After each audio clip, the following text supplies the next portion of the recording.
सभापती महोदय, लक्षवेधी नगरविकास खात्याचं उत्तर आहे, निवेदन परंतु याच्यात महसूल विभागाचे देखील अधिकारी आहेत, भूमिलेख अधिकारी महसूल आहे.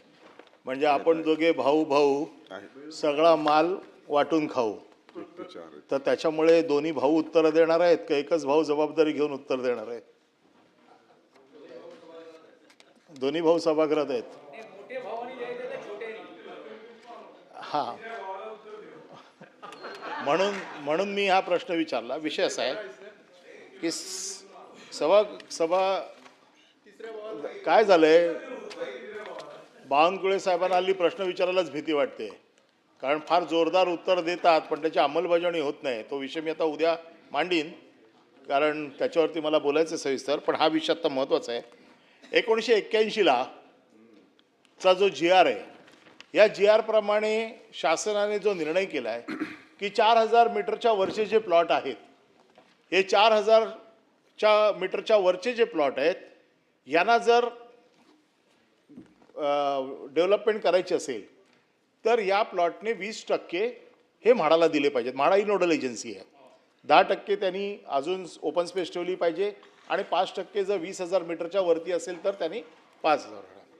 परंतु फक्त मी आता नाशिकचं बोलतोय. या नाशिकमध्ये 200 पेक्षा जास्त लोकांनी या GRचा गैरफायदा घेऊन, अधिकाऱ्यांना हाताशी घेऊन, कारण जर तुम्हाला त्याच्यामध्ये जर ह्याच्यात जर सवलत पाहिजे असेल तर तिकडचे जे स्थानिक प्राधिकरण आहे, मग तिकडची महानगरपालिका असेल त्याची NOC घ्यावी लागते आणि मग डेव्हलपमेंट करावी लागते. यांनी काय केलंय की ह्याचे 4000 मीटर होऊ नये म्हणून त्याचे तुकडे पाडलेले आहेत. हे तुकडे पाडायचा अधिकार कोणाला आहे? जे स्थानिक प्राधिकरण आहेत त्यांना. त्यांची नाते भूमिलेख अधिकारी जे आहेत हे लोक त्याचं डिव्हिजन करतात, पोटहिस्से करतात. हे पोटहिस्से करताना त्यांनी 4000 मीटर होऊ नये म्हणून ही काळजी घेतली आहे. पण ते 4000च्या खाली जर ठेवायचं असेल किंवा त्याचे जर पोटहिस्से करायचे असतील तर नाशिक महानगरपालिकेची त्याला परवानगी घ्यावी लागते. अशा 200 केसेस आत्ता माझ्याकडे आत्ता आहेत. या 200 केसेस म्हणजे ज्याच्यामध्ये शासनाची हजारो कोटीची जमीन किंवा हजारो कोटीचे फ्लॅट्स हे या बिल्डर लोकांनी ढापलेत, चोरी केली आहेत. कोणाच्या मदतीने? भूमी अधिकारी जे असतात, लँड सर्वेअर किंवा ह्यांच्या मदतीने हे केलेले आहेत. याच्यामध्ये 49 लोकांवरती गुन्हा दाखल झाला.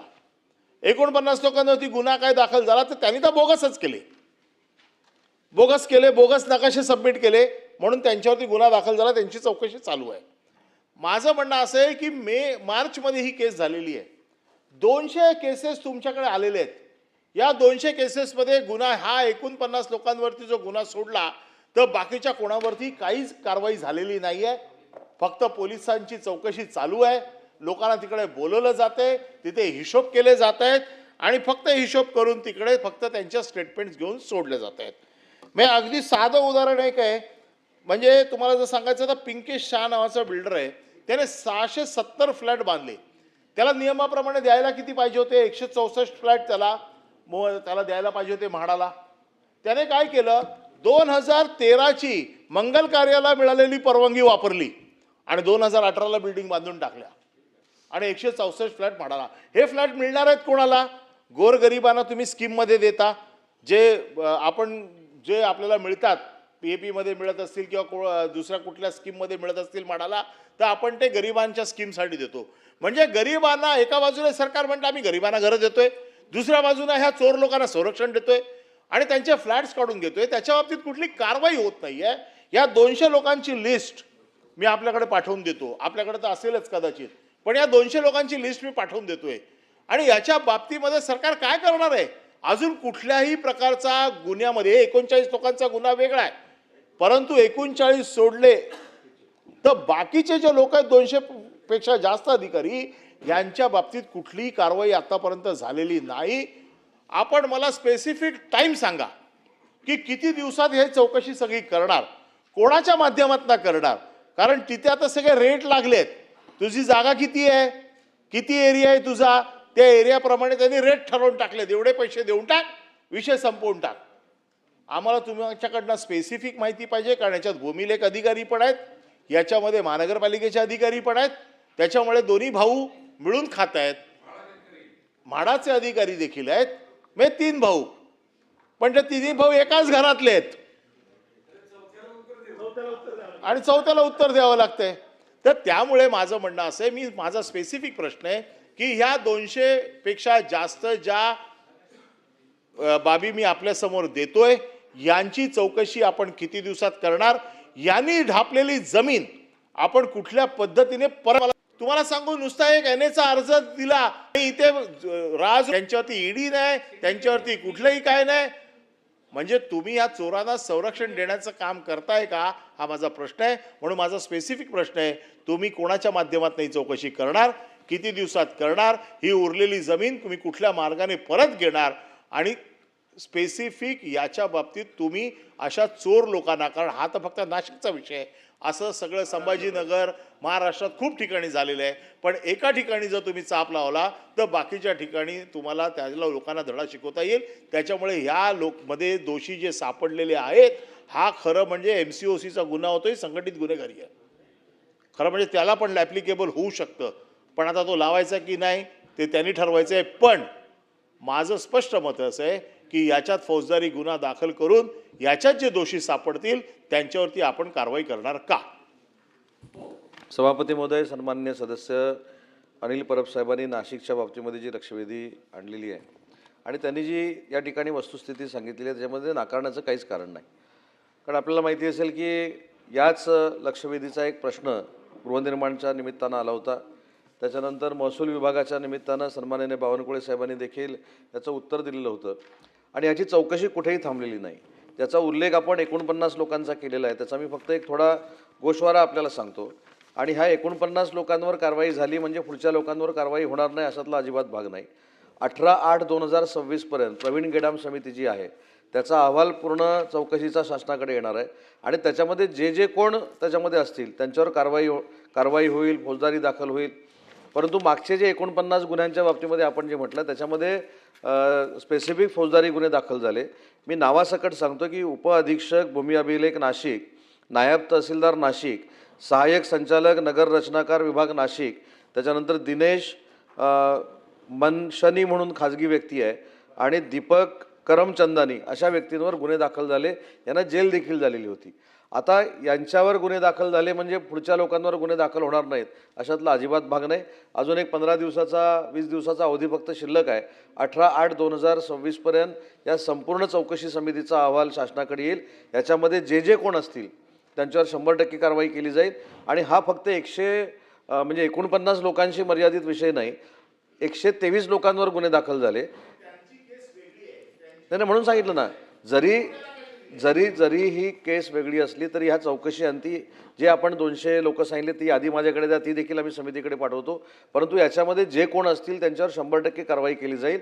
कारण नाशिकच्या प्रकरणामध्ये आम्ही जर कडक कारवाई करू शकलो तर याचा इफेक्ट जसा परब साहेबांनी सांगितला, छत्रपती संभाजीनगर असेल, पुणा असेल, ठाणा असेल, सगळ्या 10 लाखावरच्या लोकसंख्या असलेल्या ज्या महानगरपालिका आहेत त्याच्यावर चांगला इफेक्ट होऊ शकतो. त्याच्यामुळं अनिल परब साहेबांनी सांगितलेली वस्तुस्थिती आम्ही नाकारलेली नाही. याच्यामध्ये नगरविकास, म्हाडा आणि महसूल यांचे अधिकारी सामील असलेल्याचं प्रायमा फेसी निदर्शनास आलेलं आहे. त्याच्यामुळे 20-22 दिवसाचा फक्त प्रश्न आता उरलेला आहे. 18/8/26ला या समितीची मुदत चौकशीची संपते. चौकशी झाल्यानंतर जे याच्यामध्ये इन्वॉल्ड असतील त्यांच्यावर फौजदारी दाखल करून कारवाई केली जाईल. हा शब्द या सभागृहाच्या निमित्तानं मी आपल्याला देतो.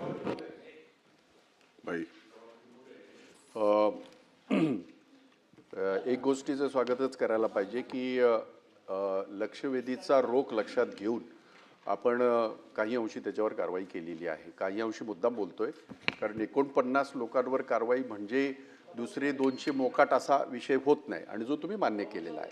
त्यामुळे आशादायी एकंदरीत चित्र आहे. मुळात आपल्याला हे लक्षात घ्यायला पाहिजे की या सगळ्या महानगरपालिकेच्या परिसरामध्ये शहरीकरण वाढतंय आणि नेमका ह्याच्यामध्ये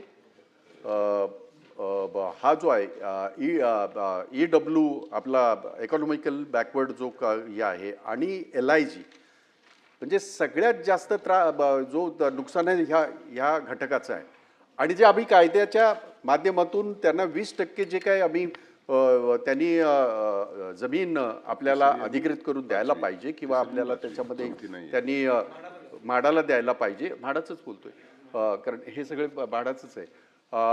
आणि म्हणून माझी आपल्याला ती विनंती सुद्धा राहील, आपण काही अधिकाऱ्यांवर कारवाई केल्याचं आपण सांगितलेलं आहे. काही मग ते म्हाडाचे असतील किंवा भूमी अभिलेख खात्याचे असतील किंवा भूमी अभिलेख तुमच्याच याच्याखाली येत आहे, आपल्या महसूलच्या याच्याखाली येत आहे. याबद्दल वादच नाही. परंतु एक म्हणजे आता मी त्या फार ह्याच्यासाठी जात नाही डिटेलमध्ये. त्याचं कारण आपण त्याचा कॉग्निझन्स घेतलेला आहे.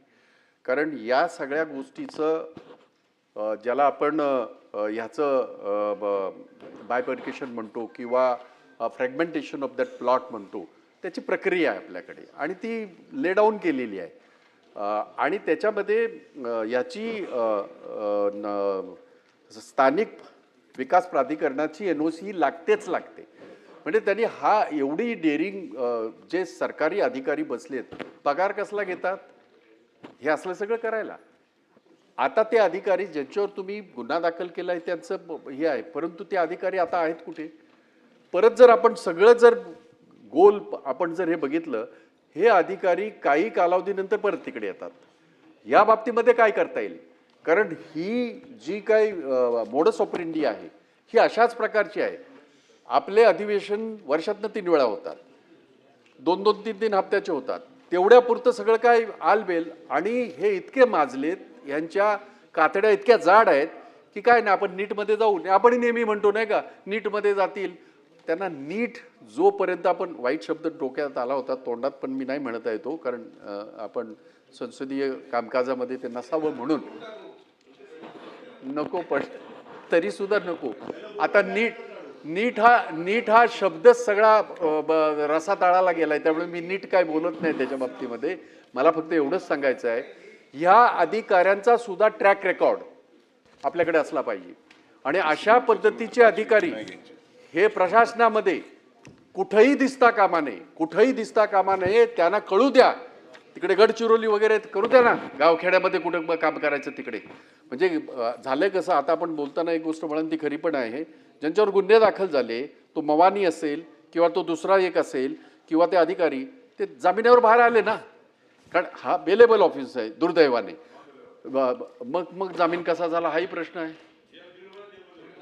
नाही, 1.5 महिना हा महत्वाचा. 1.5 महिन्यापेक्षा आपण नाही, चांगली गोष्ट आहे. मी तर या गोष्टीचं स्वागत करेन. त्याचं कारण असं आहे, एक जनरल समज माझा सुद्धा असाच आहे की नॉन बेलेबल म्हटल्यानंतर त्यांना बेल होता कामा नाही. आपल्याकडे असे अनेक गुन्हे आहेत की त्याच्यामध्ये जामीन होतच नाही. मग हे जामीन झाले कसे हाही याचा मुद्दा राहील. आणि म्हणून या 200 जे बिल्डर आहेत किंवा विकासक आणि अधिकाऱ्यांचा हा जो कनायवंश आहे किंवा यांची जी मिलीभगत आहे, याचा जरी नाशिक पुरता मर्यादित हा विषय असला तरी ह्याचा प्रसार, ह्याचा जो हे आहे व्याप्ती ही फार मोठी होईल, राज्यभर होईल. आणि म्हणून या सगळ्या अधिकाऱ्यांचा ट्रॅक रेकॉर्ड बघून ते अधिकारी जर समजा परत त्याच खात्यात आले असेल तर त्यांना तुम्ही तिथून उचलून ट्रान्सफर करणार का? किंवा त्या अधिकाऱ्यांना ह्याच्यापेक्षा वेगळं काय नको, जेल बघून आलेले आहेत, कायमस्वरूपी ते सस्पेंडच राहिले पाहिजे, ते कामावर येता कामा नयेत. या दृष्टीने सरकार काय पावलं उचलणार आहे? सभापती महोदय, सन्मान्य सदस्य भाई जगताप साहेबांनी जो मुद्दा या ठिकाणी मांडला त्याचा मला असं वाटतं की बराचसा खुलासा मी पहिल्या प्रश्नामध्ये केलेला आहे. परंतु भविष्यामध्ये नाशिक काय किंवा 10 लाखापेक्षा जास्त लोकसंख्या असलेल्या महानगरपालिका काय अशा पद्धतीची घटनाच घडू नये यासाठी प्रयोजन करण्याचा निर्णय नगरविकास विभागाने घेतलेला आहे. आणि त्याच्यामध्ये जर ॲक्टमध्ये जरी अमेंडमेंट करावी लागली तर ती अमेंडमेंट करण्यासाठी नगरविकास खात्यानं पुढचं पाऊल टाकलेलं आहे. ह्याच्यामध्ये एक महत्त्वाचा मुद्दा भाई जो आपण मांडलात की NOC हा कळीचा मुद्दा आहे. NOC कोण देतं हा कळीचा मुद्दा आहे. खरं तर NOCची जो लेआउट आहे त्याच्यातला 20%चाच भाग डेव्हलप करायचा असेल EWSमध्ये तर NOCची आवश्यकता नाही आहे. परंतु तिथनं स्प्लिट करून जर तुम्हाला जागा द्यायची असेल किंवा घरं द्यायची असेल तर तिथल्या स्थानिक स्वराज्य संस्थेची NOC पाहिजे परब साहेब, अशा पद्धतीचा खरा निर्णय होता.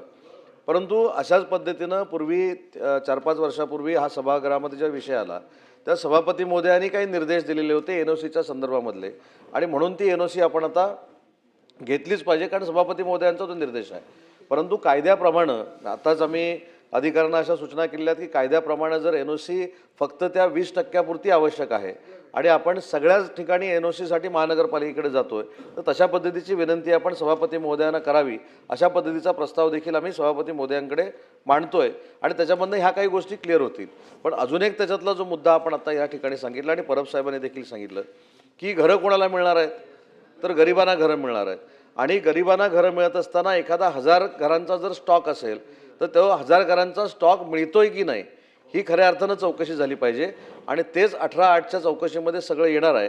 आणि म्हणून माझी सभागृहाला विनंती आहे की त्या चौकशी समितीला एक 25 दिवसाची जी मुदत आहे ती देण्यात यावी. कुठच्याही अधिकाऱ्याला पाठीशी घातलं जाणार नाही. आणि आता जे अधिकारी आहेत ते 1.5 महिना जेलमध्ये होते, पुन्हा ते अशा रेग्युलर प्रोसेसमध्ये येणार नाहीत. अशा पद्धतीची देखील तरतूद शासन म्हणून आम्ही करू. मंत्री महोदय, एक मंत्री महोदय, अतिरिक्त माहिती देऊन टाक. सभापती महोदय, की मला माहिती आहे मी त्यावेळेला सभागृहात होतो. माननीय मंत्री उदय सामंत यांनी जी अडचण सांगितली ती बरोबर आहे की सभापती ज्यावेळेला एखादा निर्देश देतात त्यावेळेला तो निर्देश काही कारणास्तव ओव्हररूल करता येत नाही आणि म्हणून काही वेळेला शासनाची अडचण होते. हा जो विषय आहे हा त्यांनी जो सांगितला तो बरोबर आहे की फक्त NOCमुळे ही गडबड होते. NOC घ्यायला जातात केव्हा, जेव्हा 4000 मीटरच्या वरती जर तुकडा करायचा असेल तर NOC लागते, नाहीतर NOC लागत नाही. म्हणून ते काय करतात की 4000 मीटरच्या खाली ठेवतात आणि त्याच्यामध्ये NOC मागतात आणि तिथे गडबड होते. आता माझ्याकडे जी केस आहे मी बघितलं 9000 मीटरचा प्लॉट आहे, पण त्यांनी 2-2 हजार मीटरचे 1.5-1.5 हजार मीटरचे प्लॉट बनवले आणि ते NOCमधनं बाहेर काढून टाकले. अशा प्रकारे जर असेल तर आपण सभापतींशी बोलावं आणि ती जी काय सभापतींची जी काय चौकट आहे निर्देश. त्याला आपण ओव्हररूल करून त्या शासनाला आपण मदत करावी. आपण तसा प्रस्ताव दिला तर सभापती महोदय घेईल निर्णय. अध्यक्ष सभापती महोदय, एक अतिरिक्त माहिती दिली पाहिजे सभागृहाला म्हणून देतो आहे. कारण आधीच अनिल परब साहेबांनी सांगितलं की बावनकुळे साहेबांनी घोषणा केली पण पुढं काही झालं नाही किंवा होत नाही. त्याचा थोडा खुलासा करून टाकतो म्हणजे तुम्हाला अधिक स्पष्ट होईल. खरं तर सभापती महोदय, हा भ्रष्टाचार कोणी शोधून काढला? आम्ही महसूल खात्याने शोधून काढला. आणि आणि आणि आणि नाही, हा नाही, तो वेगळा आहे. 155 वाला हा वेगळा आहे. आता यामध्ये काय झालं सभापती महोदय, थोडी पूरक माहिती येतो. जे आता उदय सामंतनी सांगितलं की नगरविकास विभागाचं जे 8 नोव्हेंबर 2013ची इन्क्लुझिव्ह हाऊसिंग पॉलिसी आहे, यामध्ये अधिक स्पष्टता आपल्याला या सर्वांनाच आहे की 4 एकर 5 एकर 7 एकर जमिनीचे, कारण तेवढ्या जमिनीवर जर लेआउट टाकायचं असेल तर 20% घरं द्यावे लागतात EWSला. आणि हे वाचवण्याकरता केलेला भ्रष्टाचार म्हणजे 7 एकरचे 7 तुकडे पाडायचे, 7 तुकडे पाडून वेगवेगळे नकाशे दाखवायचे आणि नकाशे दाखवून त्या ठिकाणी हे 20%तून सूट मिळवायची. हा प्रयोग केला गेला. आणि यामध्ये जेव्हा हे लक्षात आलं सरकारच्या, तेव्हा हे जे राखीव क्षेत्र जे म्हाडाला यांनी हस्तांतरित केलं नाही, तेव्हा लक्षात आलं की हे चूक होत आहे. आणि हे चूक कोण करतायत? आमचे भूमी अभिलेखचे अधिकारी करतायत. आणि सोबत त्याला टाऊन प्लॅनिंग महानगरपालिकेचा अधिकारी साथ देतो आहे. आणि म्हाडाचा अधिकारी तिघांनी म्हणून व्यवस्थित प्लॅनिंग करून केलं आहे. तिघांनी, म्हाडाचे अधिकारी, नाशिकचा टाऊन प्लॅनिंगचा अधिकारी आणि आमचा भूमी अभिलेख. आणि याच्यासाठी त्यांनी तर इतकं केलं आहे की आमचा भूमी अभिलेखचा एक ज्यांनी केवळ असा फ्रॉड करण्याकरता सेवानिवृत्ती घेतली, म्हणजे व्हॉलंटरी रिटायरमेंट घेतलं हा फ्रॉड करण्याकरता, तोच कन्सल्टंट झाला. त्याला जेवढे नोकरीत पैसे मिळणार नव्हते त्यापेक्षा 20 पट 50 पट जास्त पैसे यांनी इथे कमवले आणि त्यामुळे कन्सल्टंट झाला. खरं तर या ठिकाणी मी हे जे सांगतो आहे, 49 प्रकरणामध्ये भूखंडाचे तुकडे झाले, त्याचे हिस्सा फॉर्म नंबर 12 तयार झाले. त्यामुळे 61 प्रकरणाची मोजणी करून पोटहिस्से तयार करण्यात आले. 49 प्रकरणात 61 पोटहिस्से केले. 20% आरक्षण तर तुम्ही सांगितलं तुम्हाला की टाळण्याकरता काय काय प्रकरणं केले. आता याच्यामध्ये जेव्हा हा घोटाळा लक्षात आला तेव्हा अशीच लक्षवेधी झाली आणि त्या लक्षवेधीमध्ये मी उत्तर दिलं आणि सांगितलं की 49 प्रकरणामध्ये यापैकी बनावट कागदपत्र वापरला गेली आहे 49 प्रकरणामध्ये, आणि त्यावर जमीन मालक आणि विकासकावर फौजदारी गुन्हे दाखल करण्याची सूचना आदेश महसूल विभागाने भूमी अभिलेखला दिले. आणि याच्यात हे एवढंच केलं नाही, तो जो एक त्या ठिकाणी जो कन्सल्टंट झाला होता तो विदेशात होता, तिकडनं त्याला पकडून आणलं. त्यानंतर जे सुरू झालं, आम्ही आमच्या महसूलच्या अधिकाऱ्याला पहिले त्या भूमी अभिलेखच्या अधिकाऱ्याला जेलमध्ये टाकलं. त्यांच्याकडनं पूर्ण 1.5 महिना कसून चौकशी केली. इतकी कसून केली आहे की तो कधी याच्यानंतर असा भ्रष्टाचार करू शकणार नाही, इतकी कसून झाली आहे. आणि त्यामुळं खरं तर आता या 49 बनावट प्रकरणामध्ये पहिलं तर फेरफार रद्द करण्याची प्रक्रिया आम्ही केली. जे तुकडे पाडले होते तुकडे रद्द करून टाकले. आणि त्यामध्ये 90 दिवसाच्या तुकडे रद्द करण्याचे कलम 257 अन्वये महसूल कायद्याच्या तो आम्ही निर्णय घेतला. नुकसान भरपाई जी द्यायची होती विकासकाकडनं वसुली करणे, हा आता मुख्य मुद्दा जे आता माननीय उदय सामंतजी बोलले की या विकासकाकडनं आता हे पुन्हा आपल्याला हे प्रॉपर्टी आपल्या म्हाडाने घेतली पाहिजे आणि त्या गरीब माणसावर जे अन्याय झाला त्यांना ते आता वाटप केले पाहिजे. हे महत्त्वाचा मुद्दा आता म्हाडाकडे आहे. तो आता एकनाथ शिंदे साहेबांची माननीय उपमुख्यमंत्री महोदयाशी माझी चर्चा झाली आज सकाळी, त्यावर ते पुढे जात आहे. या ठिकाणी जे नुकसान भरपाई आहे 61 प्रकरणामध्ये जिथे अधिकृत मोजी झाली पण म्हाडाला जागा दिली नाही, तिथे म्हाडाने आर्थिक नुकसान तपासावे आणि संबंधित वसुली व कायदेशीर कारवाई करावी. यामध्ये माननीय अनिल परबजी आम्ही मी SIT गठीत केली होती, प्रवीण गेडाम समिती, त्याच्यात CPला घेतलं, पोलीस कमिशनर नाशिक, आणि 7-8 वरिष्ठ अधिकारी घेतले, ज्यामध्ये हा SIT सुरू आहे. हे छोटी SIT नाही आहे, यामध्ये पोलीस आहे, IGR आहे, जमाबंदी आयुक्त आहे, सर्व आयुक्त लेवलचे अधिकारी आहेत. आणि त्यामुळं याची जवळपास मी 3 महिन्यामध्ये ज्या जवळपास 13 बैठका याच्यामध्ये झाल्या. ऑफिस प्रणालीचा आम्ही वापर केला. आणि जो आम्ही पहिला दाखल केला गुन्हा तो आमच्या डेप्युटी SLR दाखल केला. त्यानंतर FIRमध्ये जर विचार केला तर तुम्हाला सांगतो की 104 जणांचा आम्ही FIR दाखल केला आहे. टोटल 197 आरोपी आहे, त्याच्यातले काही तपासामध्ये आहेत.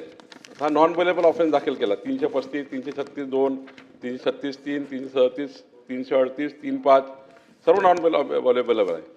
आणि याच्यामध्ये सर्वांना अटक केली, म्हणजे विपिन गाजळे उपअधीक्षकाला त्या ठिकाणी जो फिर्यादी आहे त्यामध्ये जो निष्पन्न झाले आहेत दिनेश मनवानी, दीपक करमचंदानी, नितीन आबाजी पाटील, बिपिन काळजे, कल्पेश पाटील, या सर्वांना तर पकडलंच आम्ही. पण उच्च न्यायालयाने यांना काही लोकांना अटकपूर्व जामीन दिला. नाही, bailable offence, non bailable offence असताना अटकपूर्व जामीन दिला. त्यामध्ये विक्रम कपाडिया, अभिषेक ठक्कर, गणेश गीते, रवींद्र गायकवाड, मयूर वैद्य, सचिन वाघमारे, राहुल लुणावत, आणि एवढंच नाही तर काही लोकांना संरक्षण दिलं हायकोर्टाने. ते विनोद मनवारला दिलं, राहुल लुणावतला दिलं की जोपर्यंत उच्च न्यायालय पुढची कारवाई करत नाही तोपर्यंत तुम्ही यांना काहीच करायचं नाही. म्हणजे आता ही परिस्थिती अशी आहे. त्यामुळे जे म्हणतात ना सरकारचं काय चालू आहे, तर काही गोष्टीमुळे सरकारचे हात बांधले जातात, त्यामुळं अडचण आहे. आणि त्यामुळं अतिरिक्त सत्र न्यायालयाने 54 आरोपीला अटकपूर्व जामीन दिला. ॲडिशनल आपले तिथे 17 न्यायाधीश आहे जे सेशन जज आहे त्यांनी.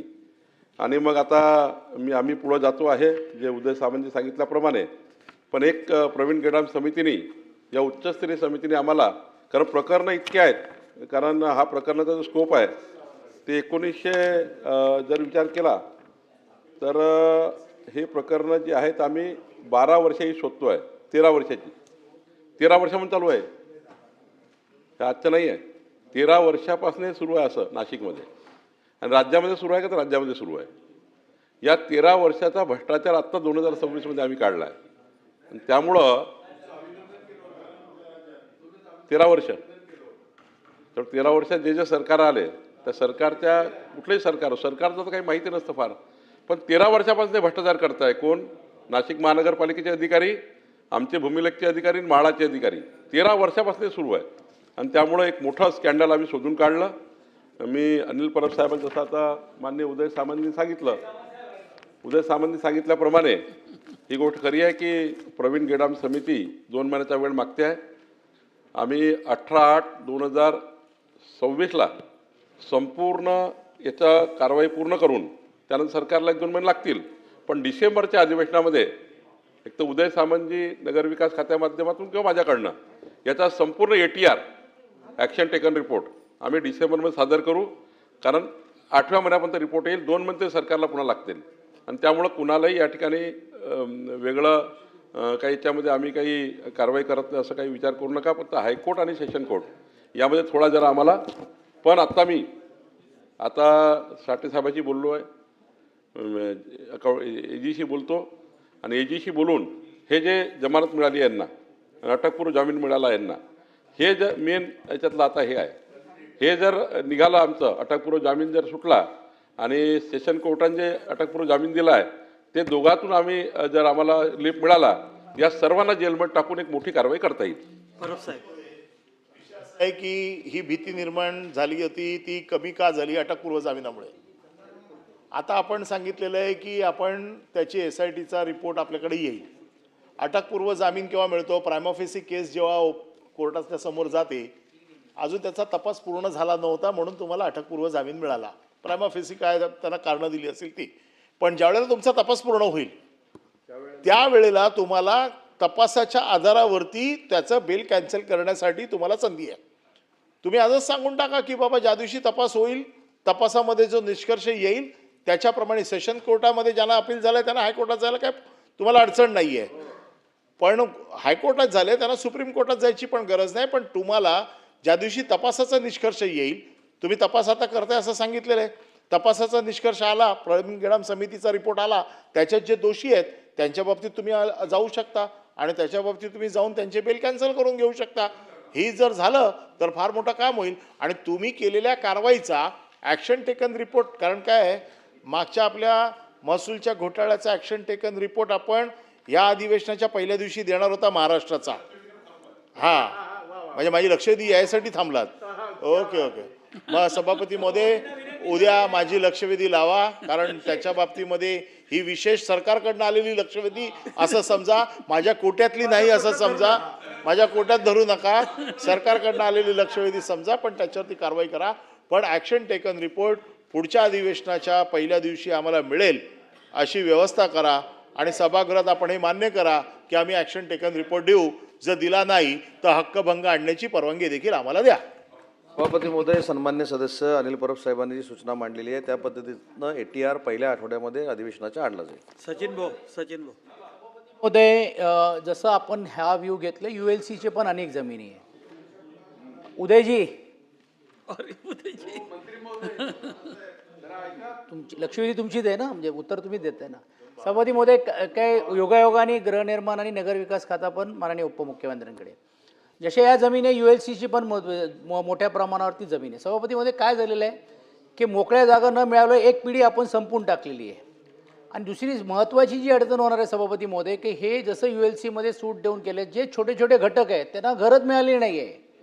आता तुम्ही त्यांना कारवाई करा, त्यांना फाशीवर लटकवा, पण या एवढे लोकांचा जो क्लेम होता तो तर गेला ना.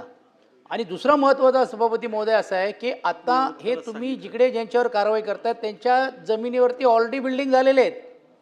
त्या बिल्डिंगमध्ये जात असताना ते ग्राहक विक्री करून गेलेले आहेत. तुम्ही कारवाई नेमकं काय करणार आहात? म्हणूनच सभापती महोदय की एकतर या सर्व लोकांना ब्लॅकलिस्ट करणं गरजेचं आहे, कारण त्यांनी प्रोटेक्शन घेऊन दुसऱ्याकडे स्कीम त्यांचे चाललेले आहेत. आणि नाशिकमध्ये ही एक सिंडिकेट आहे, ह्या लोकांची एक प्रॉपर सिंडिकेटेड आहे, त्यांना व्यवस्थित रीतीने. आणि तुम्ही बघितलं असेल की अनेक प्रतिष्ठित कार्यक्रमामध्ये ते पहिले दिसतात, तुम्ही नंतर सर्व दिसायला अशी आहे सभापती महोदय. आणि म्हणून सभापती महोदय, हा नेक्सेस कुठे जरी तुम्हाला तोडवायचा असेल तर ह्यांना तुम्हाला राज्य सरकार म्हणून तुम्ही ब्लॅकलिस्ट करणार आहात का? या ज्या उपेक्षित असलेल्या लोकांना मिळाली नाही किंवा मोकळी जी जागा मिळाली नाही ती तुम्ही कशी हस्तांतर त्यांच्याकडनं करणार आहात, ह्याच्याबद्दलचा काय प्लॅन आपण करणार आहात का? सन्मान्य सचिन भाऊनी जो मुद्दा मांडला की त्या ठिकाणी जर इमारत उभी राहिलेली असेल तर त्या ठिकाणी परत लोक राहत असतील तर पूर्वीच्या लोकांना तुम्ही कशा पद्धतीने देणार आहात, तर त्याच्यामध्ये स्पष्ट भूमिका अशी आहे की जर आरक्षित जागा ही विकली गेलेली असेल किंवा त्या ठिकाणी डेव्हलपमेंट झालेली असेल तर संबंधित विकासाकडून त्या संबंधित एरियामध्ये असलेली जमीन ही ताब्यामध्ये घेतली जाईल, त्याची प्रॉपर्टी ताब्यामध्ये घेतली जाईल, परंतु पूर्वीच्या लोकांवर अन्याय होणार नाही हीच आमची भूमिका राहणार आहे. नाही जे केले तर लक्ष नाही सचिन भाऊ, ऑलरेडी अनिल परब साहेबांनी जो मुद्दा सांगितला की पूर्वीच्या एका मॅटरमध्ये या सगळ्या प्रोसेस पूर्ण झालेल्या आहेत, ब्लॅकलिस्टमध्ये टाकायच्या पूर्ण झालेल्या आहेत, अटक करायच्या पूर्ण झालेल्या आहेत. आता सन्माननीय बावनकुळे साहेबांनी जसं सांगितलं की अटकपूर्व जामीन रद्द करण्याच्या दृष्टीनं देखील आपण प्रयत्न करू, परंतु 18/8ला जो अहवाल येणार आहे त्याच्यामध्ये ह्या सगळ्या गोष्टी इन्क्लूड केलेल्या आहेत आणि त्या अहवालामध्ये जे काही येईल त्याच्यावर कायदेशीर कारवाई केली जाईल. लक्षवेधी क्रमांक 3. लक्षवेधी क्रमांक 3. छापल्याप्रमाणे